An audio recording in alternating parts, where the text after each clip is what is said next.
All right, guys, so here's an update.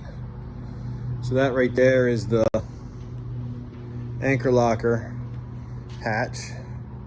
It's getting the ends glassed in. There's a piece of 1/4-inch Cusa boards put down inside there, and I put 3 or 4 layers of glass on top of that. 4 layers, actually. There's the hard top. She's fully glassed.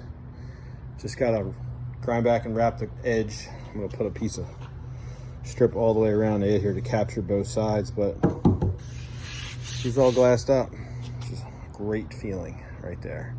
Knowing that there's a piece of peel ply still left I gotta get. Knowing that this is the last large fiberglass component I need to build. I gotta build a fish box and some hatches, but for the cockpit mezzanine, but that's pretty much the hard top right there. Went ahead and glued the tracks on for the bolt rope, isinglass. It's glued on all the way around. It'll get faired in slightly. I'm not going to spend too much time fairing it in, but it goes all the way around the bridge.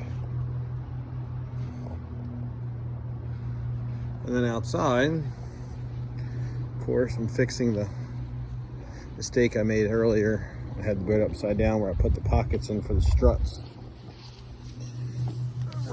So I got some Cusa board glued in there to move these back 5 inches and re-glass that pocket up. Yeah, it sucked, but what are you gonna do? It's not the end of the world. It's one of my small weekend projects. And then up inside the boat, basically at this point, I'm just working on sanding out the lazarette, which is, I said, bona fide nightmare. So here's up inside the boat. Spent the past couple nights sanding out that area down inside there and getting it ready for paint. Hoping to get that painted this weekend. If I can get that painted this weekend, I can get these panels glued down real soon. I used Interlux 2000 to kind of fill in all the weave and kind of just get it somewhat straight before I put 161 primer over top of it, like a thick primer, and then I can paint that. But yeah, don't ever do that. Interlux 2000 is great if you sand it within 2 days, but if you sand it 6 months later, it's like sanding concrete. I don't know how many pads I went through, but at least 20 pads, sanding pads.